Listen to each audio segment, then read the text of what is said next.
In a world with entirely too many shows about cars, this is another pointless automotive podcast.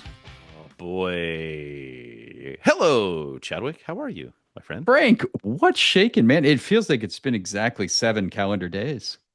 Yeah, actually. Miraculous.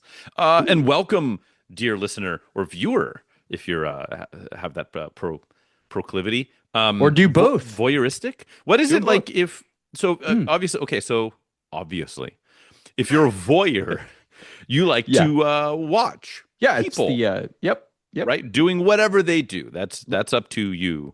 Like Well, really, it's up to the clairvoyance. people. The superpower clairvoyance, right? Sure. You can see things that you're not presently in front of. Potentially, yes, if you're like a remote viewer or whatever. But what is it if you just like want to like listen?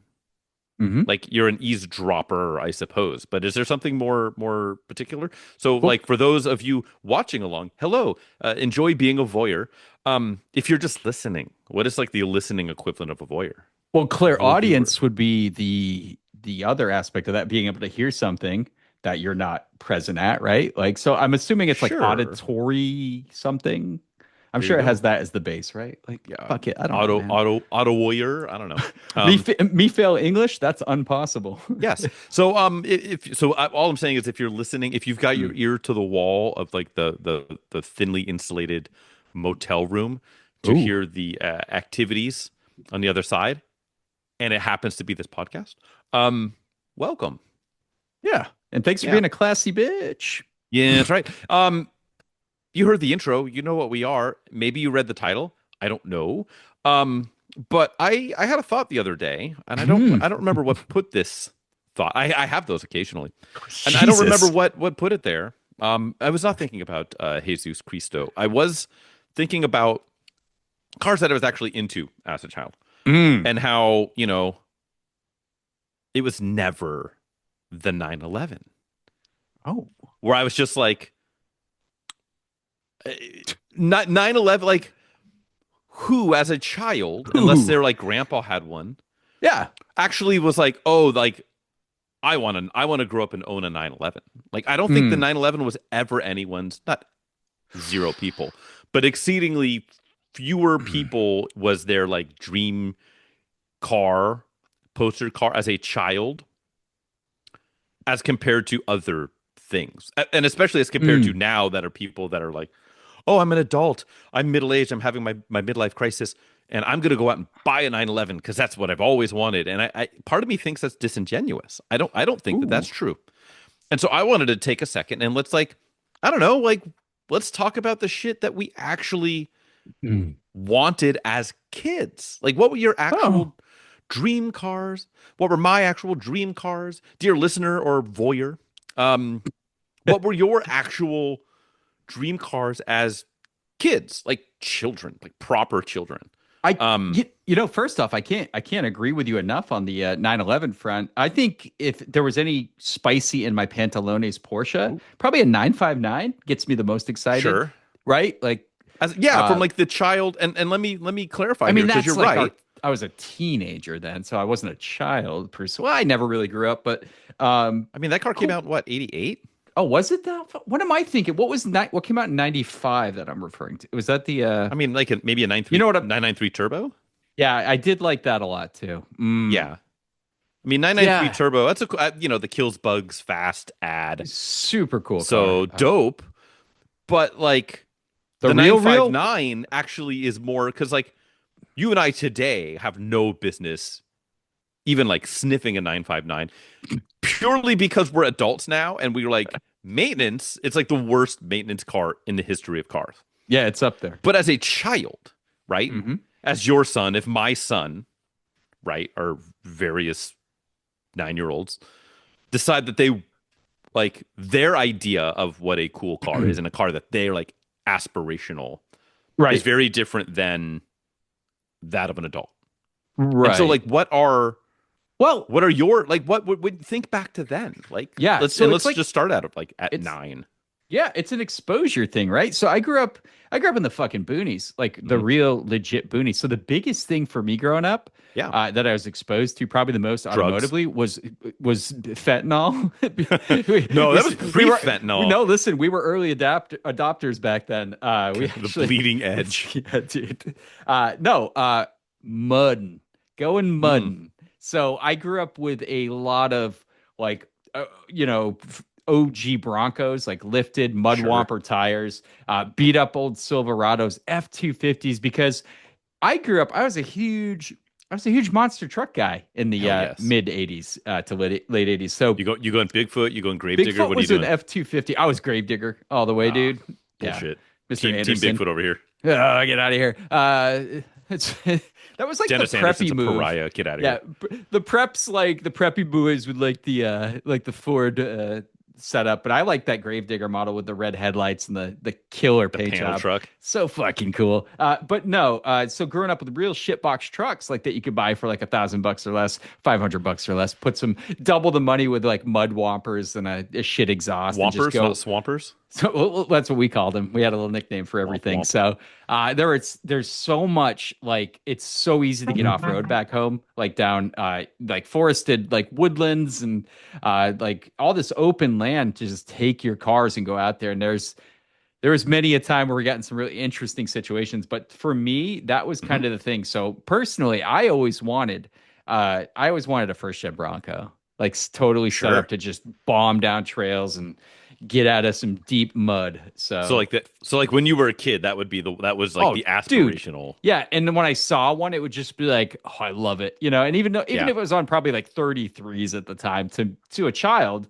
you're like, that is awesome. That thing can go anywhere. And I'm still like Sure. that, like with our budget overland bills. I'm like, I'm gonna put Right.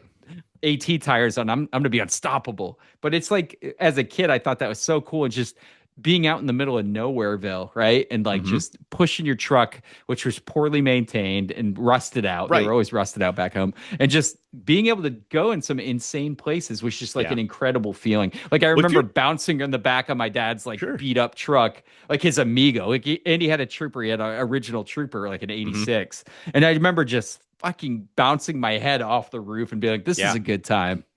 Well, that's it. Like if you think about it, if you're talking like say the mid to late '80s, right? Hmm. An early Bronco, that's just like a 10 to 15-year-old shitbox truck. Like that wasn't what it is Nothing today, costs where you have nothing. like Yeah. would you have all of these, Icon Yeah. I and was like gonna. all these like rebuilders that are selling like $170,000 builds on the Yep. low end for some of these trucks. Completely wildly different. And so yeah, it was just like a used truck, but like a cool one, and one that people modified and cut the fenders and the quarter panels for tires and stuff like it. It was just what you did. Yeah, so I Um, grew up around the shitty ones, but I always wanted a really nice one, right? Like a totally done up one. And that was always kind of like a fantasy. That was my like fantasy vehicle as a kid, just right. getting one of those and Like just if I got rich one day, that's what I'd have. first thing I'd buy. I probably still would, I'd probably get a Bronco Right. Raptor R or whatever the top of the line is at the time. But no, they were just always interested me and so cool. Like So you nothing was would cooler. you wouldn't get Oh, like the PTS 911 with the the special oh colored God. stitching and whatever, When they switched to carbon the buckets and G50 gearbox and right. no, and I always wanted to have my own off-road truck as like an 8-year-old, and it would always be covered in mud, with just like where the Sure. windshield wipers had Yeah. been. That's Hmm. fuck, that's perfect. The That would be vibe. perfect. Yeah. And it's funny because me thinking back to a Ute, Mm. although a Ute would have been sick, like an Aussie Ute of some Oh, kind. dude, yeah. But as a youth, the I, I did like monster trucks, but some of the stuff that I was thought was really cool. So there were two things that kind of led me, and I'm thinking younger, like pre-video game Mm. era, is I had a bunch of like the Tyco slot cars Hell that have yeah. the slot car tracks and all the stuff. And I remember vividly, I had a few different ones. I had one with the then barely not new anymore 280ZXs. Oh yeah. And one was, I'm trying to remember, there were two. There was like one big track, and they like went up and over each other and all this stuff. And it had the different like trigger controllers. And you had to let off on the corner, or you flew off Yeah, it every would single spin time. off Yeah. and whatever. A lot of fun. There were two cars on that track. They were both 280ZXs. One was I think it was like Arco gasoline livery, Oh, and then the nice. other one was Camel with like Joe Camel Befitting. on it and stuff. Yeah, Befitting. this was the 80s, right? This is just what it was. It was from the early 80s. It was like used. My dad came across it somewhere, and I was playing with this in the mid to late 80s, and that was just what it was. But I remember, like, because then you could go to like the local Toys R Us, and they had a whole little section with slot cars, and these are the 1/64 scale. I don't know what scale they are. Roughly the size of a Hot Wheel car. And I got what for me at the time was a fucking rocket ship, and I thought it was the coolest car in the world, and this was my aspirational car at the time, and so I got it as a slot car, neon green with white stripes. It was a C4 Corvette. That's killer. And for me as a child, the C4 Corvette was the cat's box. Like it was the jam. It was what you wanted. And they made them like basically my entire youth from I was born in late 83. So effectively the launch of the C4 coincided with my birth. And ended as I was like leaving middle school, effectively. True. Yeah. So it's kind of a wild thing, and it just kind of evolved and changed and whatever. But that car was so fucking cool, and that was was my. I had a Jose Canseco poster. And I should have right next in my bedroom on my bedroom wall a bunch of pennants and stuff. And I didn't really have that many car posters as a kid. I should have had a C4. That's what I wanted. The C4 Corvette right next to it. Hell yeah. It was not a 911. 911 was a dentist car. It was whatever. It was not what an 80s kid to 90s kid wanted, in my opinion. Right. There were some other, and I didn't hate Porsches. I thought 928s were sick. Oh, they were pretty wild. Yeah. I thought they were dope when I was a kid. I was like, now that's a good looking car. That thing is sick. But yeah, the C4 Corvette was probably chief among them as a such a single cool looking digit car. age child. Yep. Still looks great today. Like there's no other decade where that design comes out, right? Like square 80s, by the numbers. I actually did this exercise by like my age as I increased in age. Yeah, sure. So I never got out of the mud. It's not like I left any of these behind. I just kind of like focused more on one or the other. I'd probably say in that 9, 10, 11, 12-year-old range, I kind of got into like what I would consider cheap American muscle. Because, I'm a few years ahead of you, right? I was born in 1980. So for me, I was coming into that age when the Fox body was really, really hitting and looking real good. And at the same time, you still have the F-body Camaros. And especially in IROC Z format, I remember this would be me riding like the middle school bus. And there was this one house. I was always so excited because I knew they had a bright red IROC Z, just like absolutely pristine. This was like maybe a 2-year-old car, 1-year-old car at the time. And I just was like, I need that. Like everything about it, like the graphics, just the T-tops, everything was just, to me as a kid, I didn't think you could get any cooler than that. Yeah. No, it's funny because like me thinking back, I did not like those as a kid. I didn't like those cars at all. Same with Fox bodies. They didn't do anything for me, and I grew to love them later. Well, so for me, like the older kids, like at high school, you could afford like an early model. By the time, think of like, this is like what, 1990 I'm talking about. At that time, you could have easily afford like an early Fox body Mustang, right? So the kids in high school would have those with like cherry bomb exhaust and glass packs and all that fun shit. And I thought as a 10-year-old, I'm like, that is everything I want. I want something stupid and loud. Yeah, Like speed be damned. I know they weren't that fast, but as a kid, you're like, I don't care. It's all and you about the don't really, attitude. yeah, and you don't really know. I mean, you think you know what speed is and fast is, and that's changed over time and always will. But like, But you don't dude, know. You just know what looks cool and what doesn't, and how what. did you not think an IROC Z? I'm still cladding. Like that's how much of an impact Yeah, that generation of cars had on me. I still think cladding looks sick when I go back, especially now. If I see a clean IROC Z, I still think that's a very captivating car to look at. yeah. It's funny because I think back to that's. I'm just thinking back to that same age Hmm. range for me, right? Call it 10, 11, where a lot of the cars that I was like, oh, that thing is cool. I would love to own one of those one day. Hmm. Wasn't like new shit at the time. Mm. And maybe that, but it was just stuff that like I would see around, like in the neighborhood or around town, where it's like, oh, that thing is cool. I remember there was down the street, the house I grew up in, where my parents are still. There was a house like four doors down and across the street, and there was a 260Z Mm. that was parked in Super front. pretty And I was like, rare oh, that car. thing is Yeah. cool. Like, and I remember asking my dad, I was like, so that's a 260Z. I've seen 240Zs. I've seen 28. Like, what? He's like, well, the 240 came first, and then there was a 260, and then there was a 280. And I was just And like, then there's the displacement of the inline six. no, he didn't go that far into Oh, it. He's okay. not like really a car guy necessarily. He's had some interesting stuff when he was like in high school and just out of high Mm. school. His first car was a 72 Spitfire, Oh, Triumph Spitfire.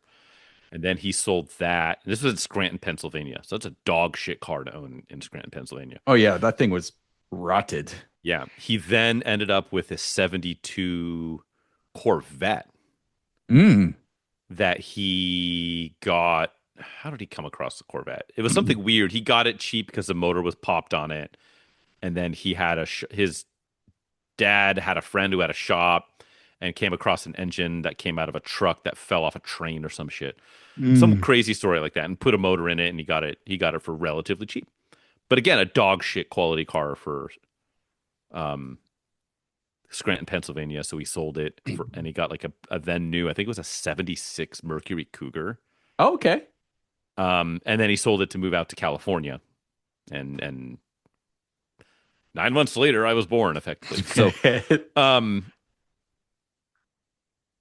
of that same era. So just seeing stuff around the neighborhood. And so I was thought like those early 240, 260, 280Zs was not a So new cool. car at all. That was a deeply used car in that Hmm. era. But because I saw a couple of them around and I thought they were really fucking cool, um, that was it. And side note, it's funny because I mentioned bagging on Porsche, um, specifically the 911. I remember at my elementary school, the principal drove a buttercup yellow 356 coupe. Oh, wow. And that's Okay. what he drove to school every day. That was his Jeez. daily.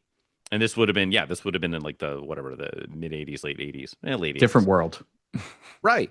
That was just a 25-year-old car at the time. Hmm. Um, so, they'd be like showing up, it'd be like teachers showing up in like a fucking 996 Right. Right. today. So I don't know, but it's funny. Yeah, I don't think it was really until a little bit later that like automotive marketing got its hold on me, and then I was really interested in brand new stuff. Back then, Hmm. it was like, what am I seeing around? Saw a lot of C4 Corvettes. Saw that 260Z. There was a guy down the street with an 85 Esprit that was dope. See, yeah, that's you got to remember though. I lived in a place that was still Right. mostly dirt roads, so it was like if I Yeah. saw something I that was deep wasn't suburbia. 50% rust, I was like really Sure. impressed, But that Mhm. IROC stood out against like an early Chevette, like primer gray with half its rocker panels rotted off, and then Yeah. to see, and he literally washed it every other day, so it was like the bus would stop, and I would just Yeah. ogle it, uncomfortable. I would undress it. I'm not gonna Yeah. lie. Good look. Voyeuristically. What a crazy looking car, though. It's about the backdrop, right? But so moving from that, as a young teen, that's when I started to get into like the Japanese stuff and start to notice these really cool cars Waifu showing up. pillows, Yeah, dude. tentacle porn, Hentai. Yep, the exactly, dream of the dude. fisherman's wife. Yeah, all that. So DSMs were like really cool to me Yeah. when those were out because they were like for the price, they were super cheap, right? Like a super attainable fast car. The first gens, especially, folks started getting those, and I was like, God damn, that is such a like what a radical looking car compared to the boxy stuff before for the 80s. Sure. I thought they were so cool, but as far as poster cars go, 3000 GT VR4 to me Hmm. was such I'll never forget. I saw my first one when I was like 14 and I was just like, what that fucking spaceship just flew by and no one even noticed like Right. just unreal because it had kind of that Corvette effect where it was wide and low, but the Hmm. active arrow and just the design of it and the Mitsubishi badge, I was like, that's the coolest thing I've ever seen. Pop-up headlights. And I still think when I see a 3000 GT VR4 like Hmm. clean in traffic, it still stands out incredibly. So that was actually my poster car as a Yeah. child. I mean, I know we laugh at it now because it really never saw the appreciation of all the other big Japanese sports cars. But God, I think that car is way past due for like way more recognition, right? Yeah. I mean, Oh, it's so I'm kind good. of right there with you with regards to how my interests kind of changed in that Hmm. same era. We're talking mid 90s, Yeah. Yeah. where, at least for me, right? Mid 90s, say 95, 96, 97, where, I was in middle school. I was far more paying attention to what's kind of, I'd always paid attention to what's on the road and all of that, but Hmm. more of like what's in the media and what's new on the marketplace and what's being released and things like that. And at the time, it was kind of impossible if you were paying attention in that era to not absolutely think that the powerhouse offerings from Japan were the coolest fucking cars on the Dude, globe. Like they were like just, for so long too. Like I grew up, like I said, in the boonies, so like the mhm, Fox bodies and Camaros sounded amazing. They yeah. were comparatively quick, but I'll never forget when a local guy got a first gen DSM. It was the Eagle Talon TSI, Hmm. um, and he would just dust like all the Fox, but even though you could just hear the V8 rumbling, but the Hmm. the Eagle would just fly by, and it was like not even a competition. All wheel drive, like launching. It was just You know, do you know what's funny? In period, I hated those cars. I thought those DSMs were I piles of shit. always loved them, dude. In period, I was always just like, why would you buy one of those? Anything when Dude, you can get a Mark III Supra used, or you can get an MR2, or you can get an RX-7, right? Now performance they're per different dollar, cars. Right. But again, this is unbelievable. as a child. Yeah. And I was like, they're gonna, the motor's gonna blow up, and they're unreliable, and they're piles of shit. And partially, that was like partially true because like the way you would mod one of those is like you'd get Home Depot parts and make your own fucking boost controller Yeah, and and just crank it up send to it. 11. Yep. Yeah, send it. Yep. And so, yeah, you'd go on like early like internet 1.0 days or Mhm. 1.1 and like go on like forums or like news groups or crazy early internet shit to try and like figure out how to mod your car and That's it. go to some Angel Fire website. Um, and you would ask Jeeves, and Jeeves would tell you how to like butcher your car. Dude, But so fast though. yeah, I this was like at the time where yeah, my poster child was the Mark IV Supra, and that's no Okay. stranger if you've listened to this Yeah. pod before. I've talked about that a bunch, but like that car, the SW20 MR2, FDRX7, Hmm. Classics. I really had the worm had kind of turned from like earlier it was more like yeah, the C4 Corvette and when the Viper came out, Cool the car. Yeah. Viper was just like look at that. Look like how does a 10-year-old not think a 9-year-old not think a Viper is the coolest fucking thing on the planet? Yeah. Um and We like both younger like the DeLorean, I want a DeLorean, like that's little kid shit. But right. middle school, the hormones are flowing and you want something dope. Mark IV Supra, I at the time I was like, oh, those are cool. That's a new thing. Maybe one day I'll have a Mark III. And I always had this dream of like getting a Mark III turbo, shitty boost controller, painting it yellow. Bear with Okay. me. Not Bear with me. bad. This like 13-year-old me. Yellow Mark IV with you. Do you remember those the Momo?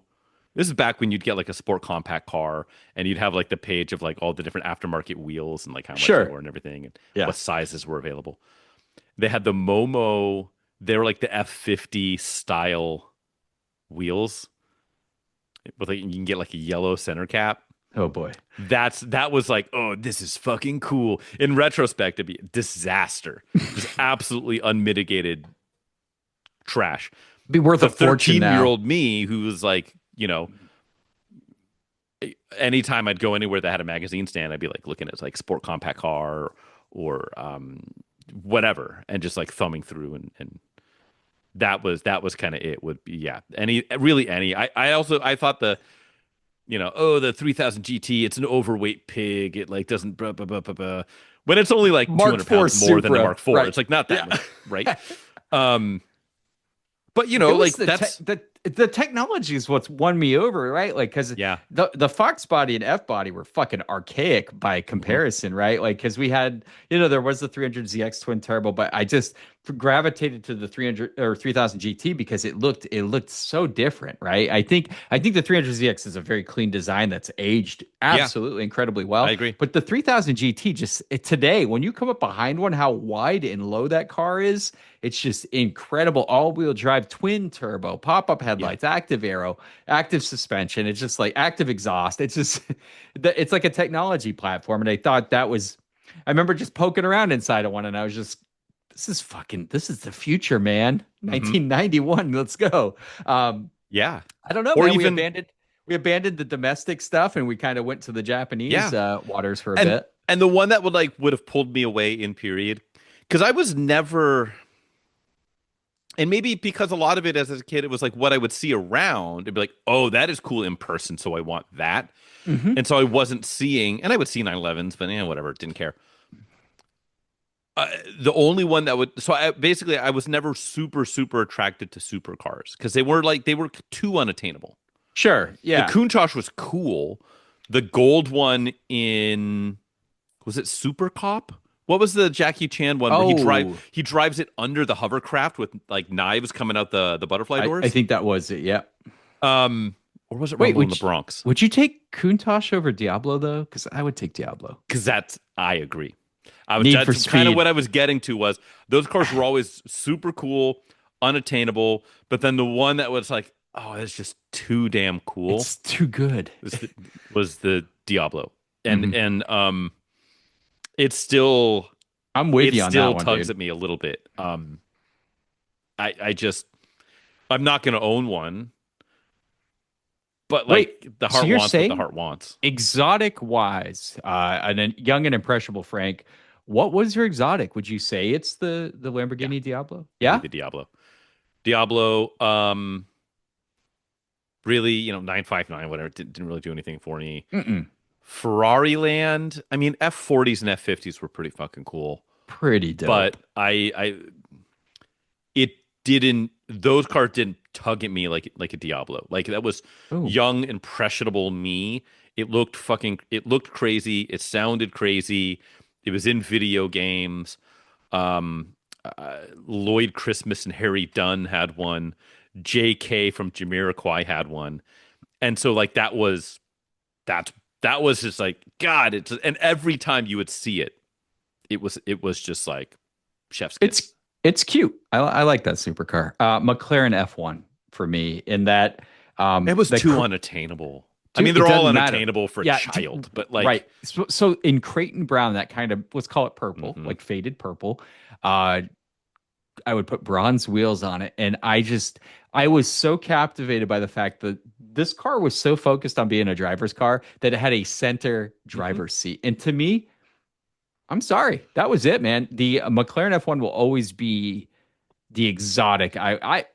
Even today, if I had to pick an exotic, I think I go McLaren F1. Just like the driving dynamics are insane. No And maybe aids, that was just part of it for speed. me. Was like it's too much the right answer. And But it's really, for so every good. question, like if you can have one car forever, money no object, or whatever, right? Insert You think ask. so? I think F40 is up there. I think you get a lot of F40, F50 answers in that question, or like a Yeah, but I think if you were to pin someone down to, hey, you get to pick this or that, dude, it looks so good F1 is getting still. picked every time. Like So everyone I always like, and rightfully so.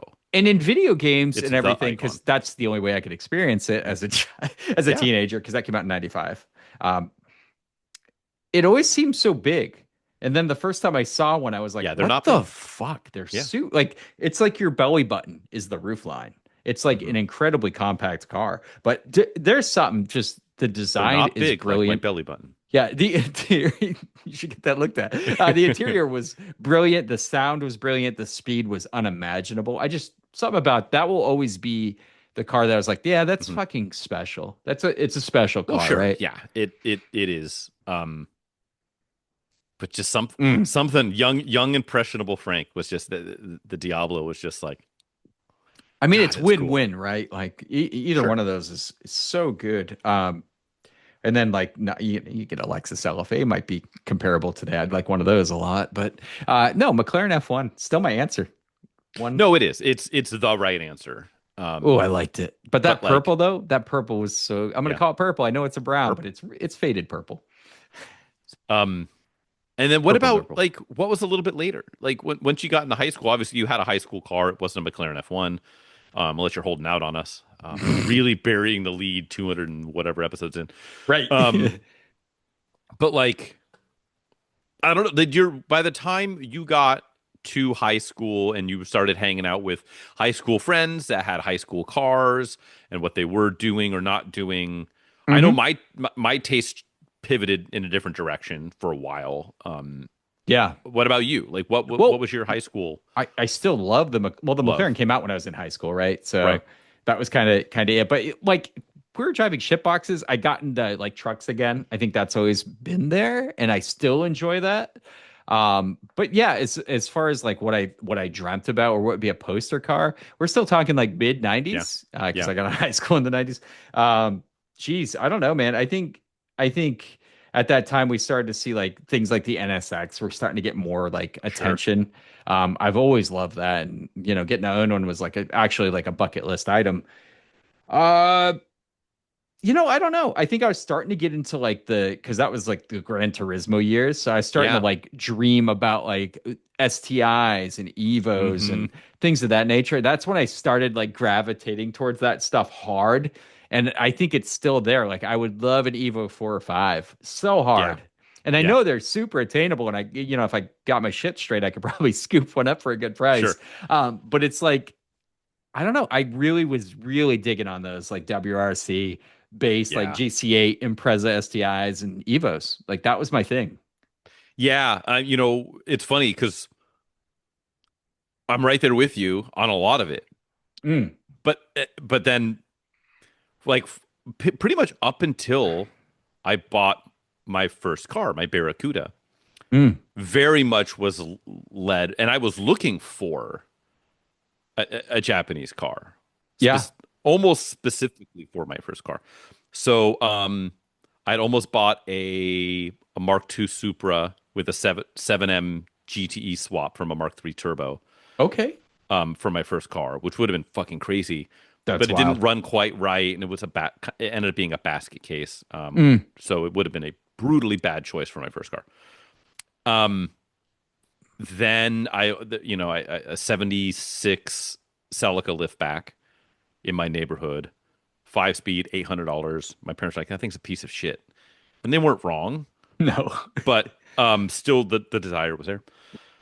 And yeah, part of that was Gran Turismo, but like looking at just like more like aspirational. Mm. Yes, there was one video I remember specifically, and it was like on a racetrack in like Australia or some shit. It was an Okay. R34 Skyline doing like fucking like turntable donuts, all-wheel drive spin, just whipping it, and it was like that Nice. was insane in period of just all-wheel drive turbo, big power, and just that much Mm-hmm. control was like things cars didn't do. And so that was really like poster child shit.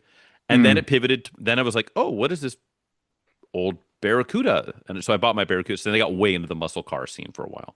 Got it. But those weren't as aspirational necessarily. I was like, these are available. And I got this one. My car was $3,500 when I bought it. Right. And so like, and I had saved up a bunch of money. My parents chipped in some money for Christmas, and I sold some bullshit that I had, and like, all right, I scraped together $3,500 to buy this car. But the aspirational shit was very much still led by Gran Turismo, and also this was like early days of like you would get like Street Fighter, like Oh yeah, yeah. like videos of like car shit. There's a guy with an LS swapped black 240Z. That was like pretty infamous. There's huge burnouts and stuff, and just that era, you would Killer. download it off of fucking Napster or whatever. Mhm. That changed shit pretty significantly. Very nice. Yeah, yeah. I And don't know. now we're back to shit boxes. So Yeah, full we've circle, come full baby. circle. God. Yeah, No, that's but good yeah, stuff. But it is funny. It is funny. Like you're kind of like subjected to like certain things based on where you grew up, right? Like the environment's a factor, sure. and the people around you, what they like, is kind of bakes into what you like. But yeah, that exposure, right? Like coming on, like where that like starting off in 1980, like there was no internet, and plus where I grew up was like 30 years behind the rest of the country. Let's be honest. So like for me, like that IROC was a spaceship too. But when I started getting that Japanese stuff, like just watching, and I was like, how can a four-cylinder beat this V8? And it was like, let me tell you about turbos. Some like nerdy dude would put his hand on my shoulder, and I'd be like, this is fucking awesome. And like ever Yeah. since, I've still been into that stuff, right? Like that's how impactful that stuff was. So I still get a kick out of it, right? Like I still think those cars were like, talk about cars that changed the landscape. I mean, we always talk on the pod about, the first WRX we got here, right? Like an '02. And it really did change. It changed a lot for me. Yeah. But like the DSMs did it decades earlier, Yeah. right? They really did. Yeah. I mean, I graduated high school in 2002, and there was one kid who at our school, he managed to get a 2002 WRX. What a Parents first bought car. it for him. Yeah. It was a blue sedan, right? It was like the one. And it was like this lucky son of a bitch. It was like pretty far and away the nicest car in the high school parking lot. Which I mean, what? It was a $23,000 car. It's not like I went to this really Dude. high flying high school, but that was like But huge. Like that was absurd that this kid had this car. What's funny is the gap between us is small, but at the time I was in the military, full Yeah. expendable income, and well into my military career, but like a few years, 3.5 years. And we were buying, I had a few friends buy new WRXs when they came out, but at the same time, for that same price, Mark IV Supras.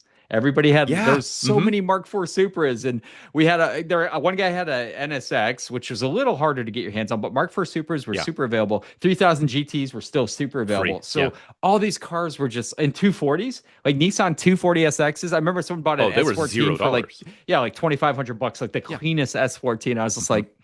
Yeah. I'm thinking back, and I found some old pictures of our friends. We used to go like do car meets and like hang out and go on drives. And I was just looking at the cars, and I'm like, we literally made below minimum wage, but we were all driving what are like these big fucking money icons cars. now. Yeah, wild. It's like a 300ZX twin turbo, $6,000 to $8,000. It's like, or that cool. Mark IV Supra. Yeah, That's now a for getting that- $150,000 car. Yeah, and you could score a great one for $20,000 in 2002. Right. Yeah. I mean, believable, dude. yeah, it's bonkers. And I think there's another episode in the future of stupid car shit and stuff we got into as there's misguided that. youths. Yeah. That might be a late night confidential sode, but Ooh. Teaser. yeah, it's funny. Because it's like, I don't know, what are kids into now? What's aspirational for kids now? I know my son, he's 9, and he still thinks like Hellcats are the dopest thing. Like Challengers and Chargers are like the coolest shit. Yeah. Cybertrucks, which wrong, but whatever. Like that'd be like me saying, "Oh God, DeLorean." 9-year-old me, like a DeLorean is really cool, and it's kind of a pile of garbage. Right. very strikingly similar comparison. But yeah, like I don't So that's where he's beyond at. Huh? that. So Teddy's not too far off. He's like into the muscle stuff. Like he's hoping. So this car show we might go to tomorrow. Mhm. He wants to see a Dodge Viper, which is his like favorite Yeah, semi-modern car. yeah, But he loves like Shelby Cobras. He's like really into the concept between but or behind this lightweight car with a big engine that's like impossible to drive yeah, at yeah. speed. And the Viper is really just a more modern interpretation of Correct. that. So Yep. that's all he's into right now. He's like, Dope. what's the closest we can get to that? I'm like, well, we cannot afford either right now, but You know what it is? Vipers have Before jumped a lot. ZR1. Oh, yeah, we'll see about that. We got Yeah, one of those parked nearby, I heard. But yeah, dude, he's just like into that stuff, which is kind of cool. Like that's like us being in sure. the, I guess like that's the analog of us being into muscle cars, right? Kind of. Yeah, yeah, yeah. No, it's cool. It's fun. But like, yeah, just like other kids that are out there, it's funny because it's just like shit has changed so much. Just like just thinking back now and thinking of like a kid today being into, let's say, that Mark IV Supra Mm-hmm. that we were talking about now. That's an old ass car. That'd be Sure. like Yeah. you or me being really into like uh 300 SL Gullwing. Right. Yeah. You Yeah. know, That's fair. it's a kind of a wild deal to think about stuff that's like semi-modern and shit that was available new, and we remember, oh yeah, you know, so and so got this brand new. That's a deeply old car, like super dinosaur car for kids coming up now. So it's just, I don't know, it's interesting to see and what kids are up to nowadays. Like the 95 Geo Tracker I drive daily that came out when I was 15. Yeah. Yeah, right. Yeah, exactly. Wow. Wow. Um, Yep. should I read magazine ads at you? Yeah, you definitely should. Why don't you pull something out of your collection that's a I what do you will. think the spicy index is on this one? Ooh, I don't know why I asked this because I fucked myself up mentally when you go, oh, this one's a 2 out of 10 difficulty. this one, let's see. I actually Uh-oh. have a few sitting here. It's just which one do I want Jesus. to pick? I'll You let gonna you mix and just match them? yeah, exactly. uh, I'm gonna go with God.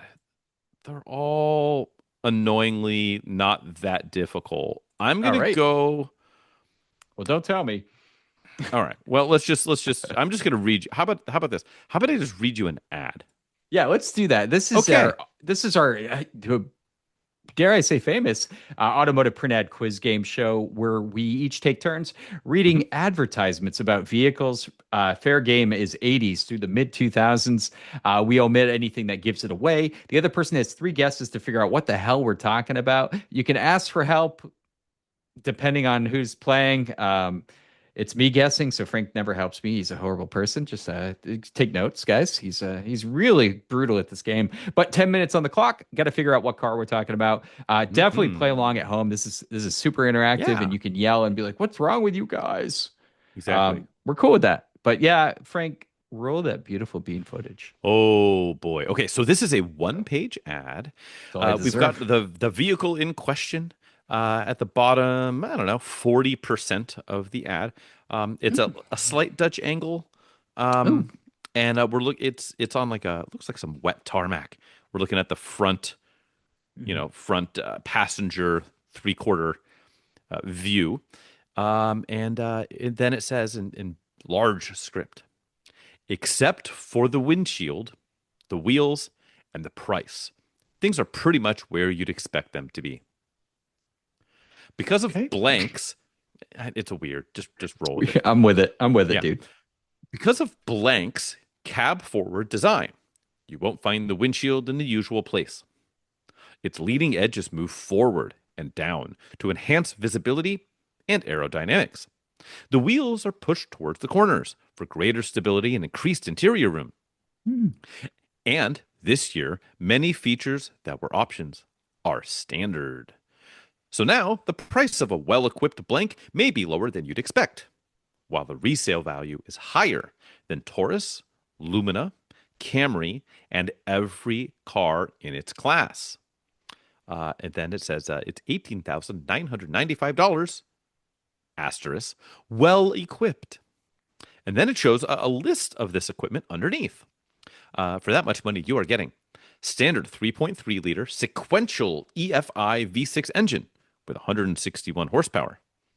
Standard speed control. I'm assuming that's cruise. Standard power windows and door locks. Standard 16-inch touring tires. Yes, you do get tires. Standard Touring. fog lamps. Standard power heated outside mirrors. Standard airbag for driver and front passenger. Standard air conditioning. Standard AM/FM cassette and center console with storage. More passenger room and trunk space than Taurus, Lumina, or Camry. Better resale value than Taurus, Lumina, or Camry. Customer One Care 3-year 36,000-mile bumper-to-bumper warranty and 3 and 36 roadside assistance. For more information, call 1-800-blank. Yeah, that's what you got, my friend. So tech specs, it's 3.3 liter V6, I'm assuming. Didn't really say, but it did. Yeah, V6. V6, yep. Okay. EFI 161 ponies. Electronic fuel injection. Cab forward's kind of fun. Start the clock. We're clocking. Dude, awesome comps though, right? Like, yeah, it tells you what it's fighting against. Camry was the only car worth a shit on that list. But oh, hating on the Lumina? Come on. Dude, yeah, I am. Jeez, dude. What was it? Lumina, Camry, and Taurus. Ford Taurus is a perennial champion of cars. This would not be I don't think we're in. I think we're going to be. Cab Forward was 90s. I think we're in the mid 90s even. Let's just go. I'm going to shoot my shot because I have a good feeling what this is. This is going to be, and Cab Forward is brilliant. It's so brilliant. That might be the biggest hint in this entire game. I've owned some Cab Forward designed cars from this period. I think I had the smaller version, if I'm going to be right, of this car, and the windshield is raked insane, and there's like so much real estate on the dashboard that it's fucking feels weird.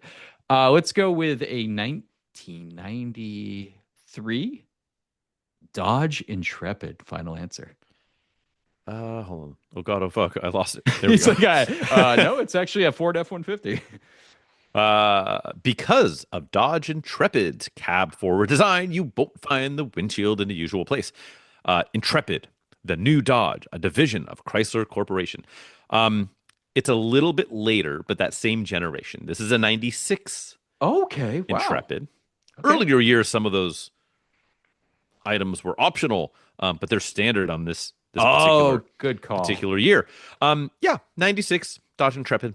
The cab forward and then the 3.3 liter pretty much give you everything you need to know on that one. Exactly. That was all of their marketing push was into the cab forward design and it was like kind of everything. You had Edward Herman doing all those Dodge commercials, all wearing a suit and tie. And that's right. I had in the wonderful lineup of cars I've owned in my life, I had a 96 Dodge Stratus. Yeah.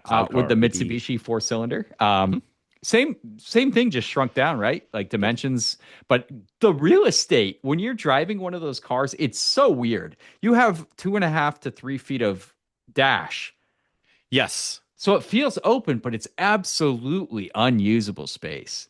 Unless you want to throw some Thomas guides up there or whatever.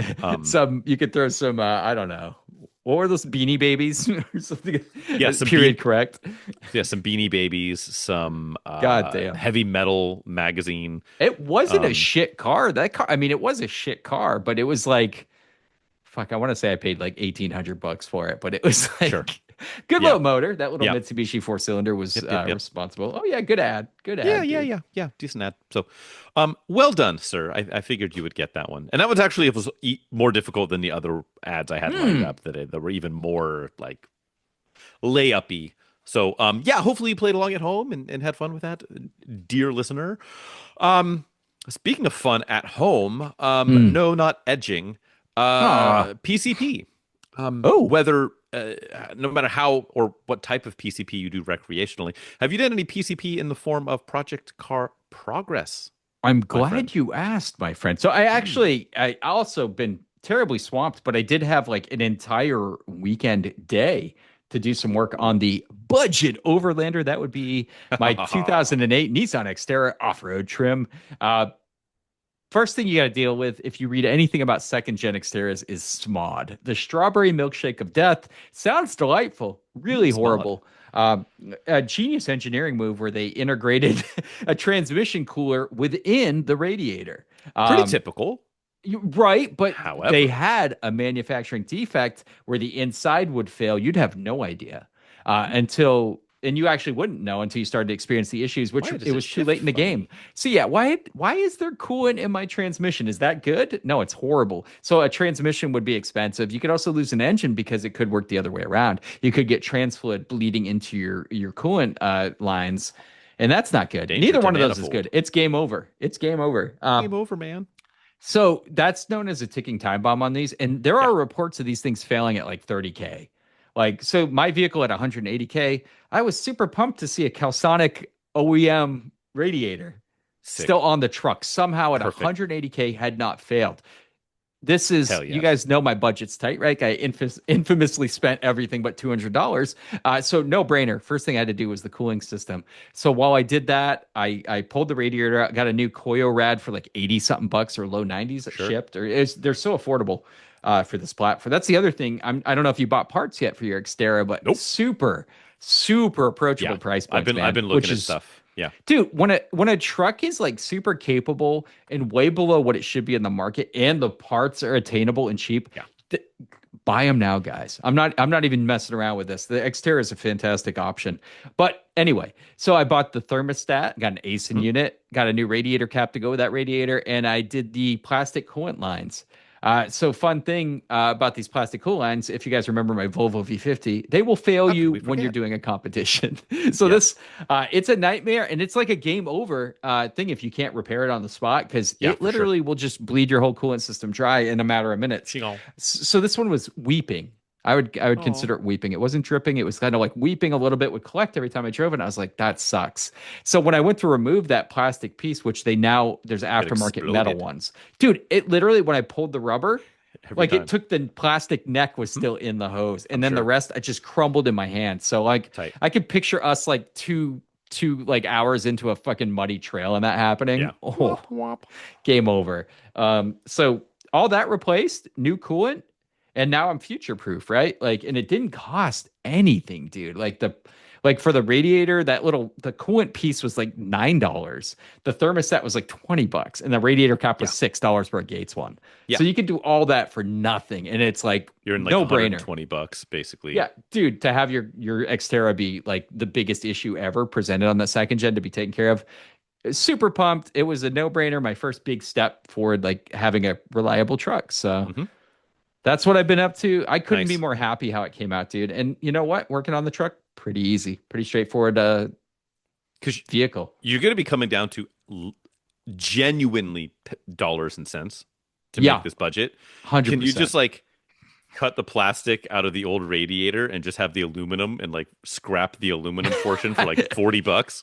I'm not there yet, because the super beneficial thing is I do have an update about selling some parts. I do have some parts I can sell. I don't want to spoil that yet, but I do have that brush guard, which is really nice with a light bar that will unload very easily if it hasn't already. And my wheels and tires that came with it, because even like for shit wheels, people will pay because they'll just paint them or put them on their shit truck. Because dude, the price people charge for like even shit wheels, if you ever get on Marketplace, is a joke. Yeah.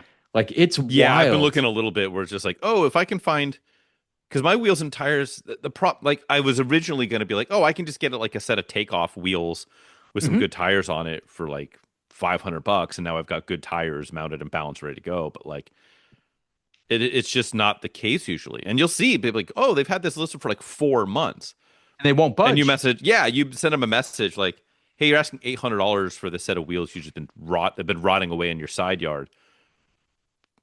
Instead of 800, I'll give you like 625, and I'll come get them. And it's like, no, like, all right, well, keep sitting on it, homie. Like, I don't know.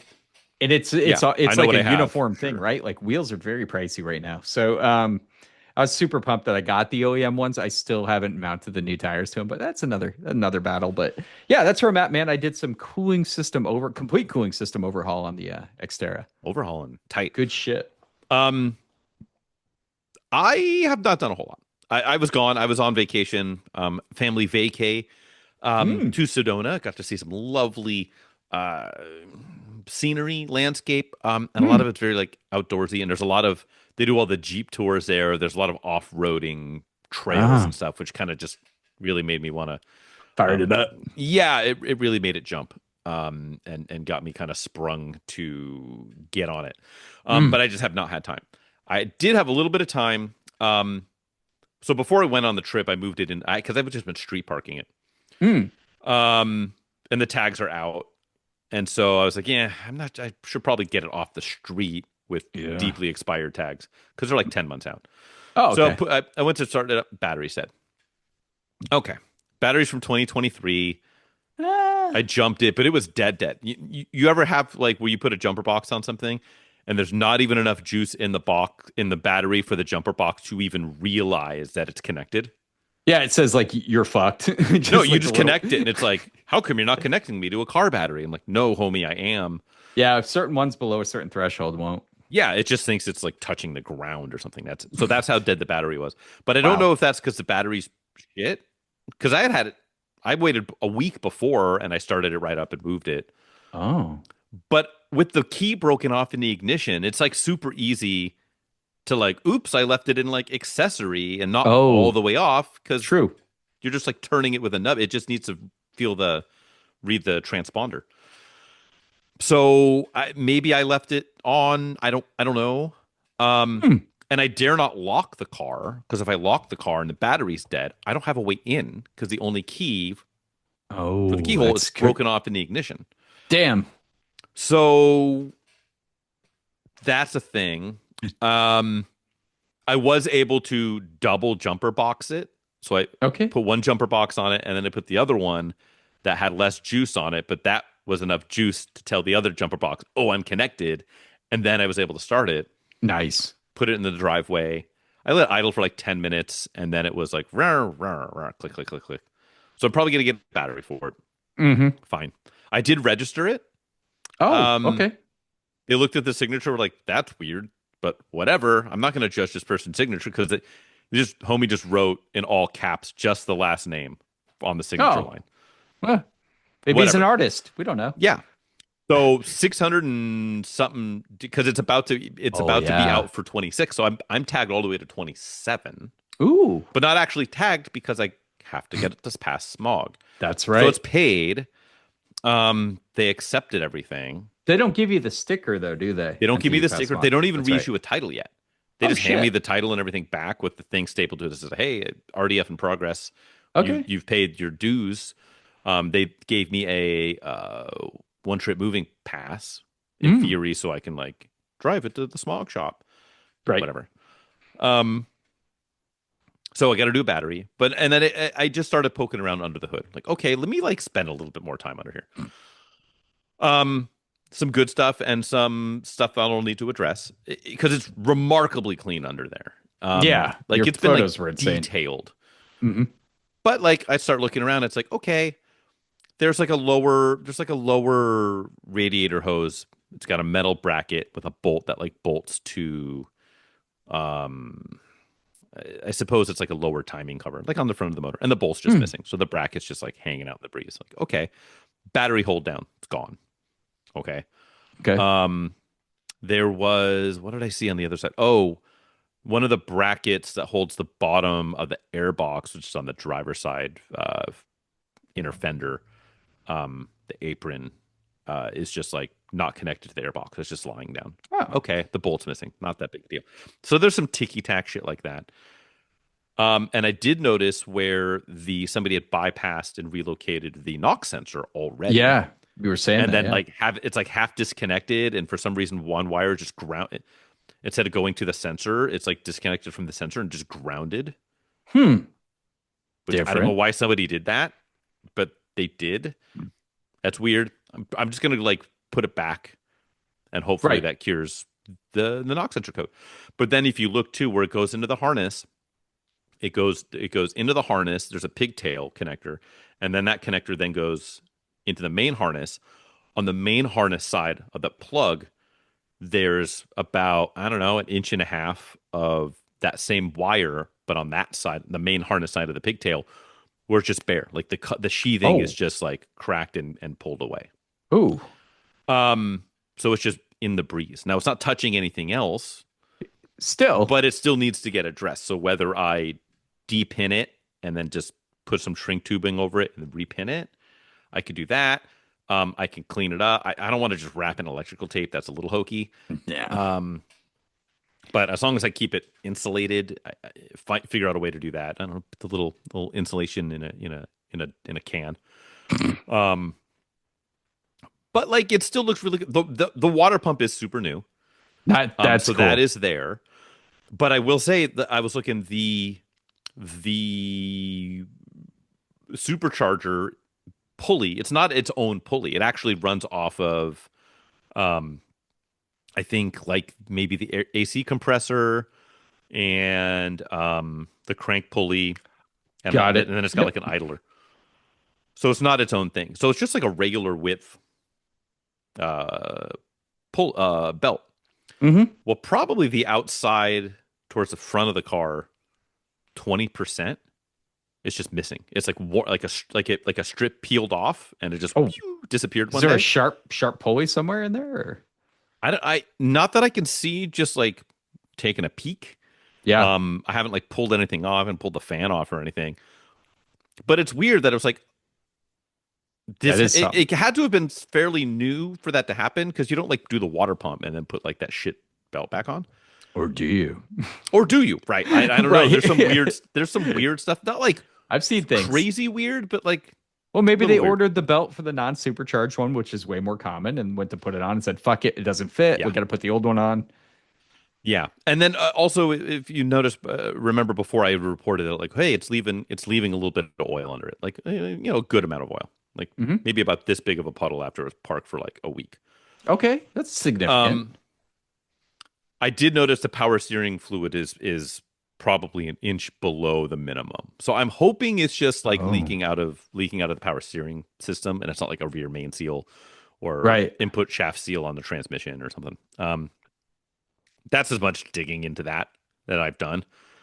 Oh, and then I also did figure out Nissan can cut me a fresh key off of the VIN number.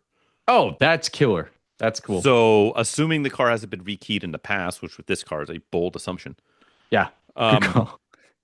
they can.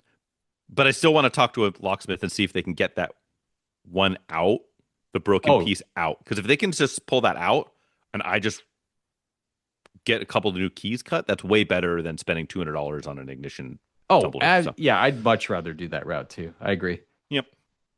So that's Cool, it. Not a man. whole lot of progress, but slow march of time. Hey, Xterra flavored PCP for all. Ooh, Yeah, boy. let's shut it down like super quick Yes. style.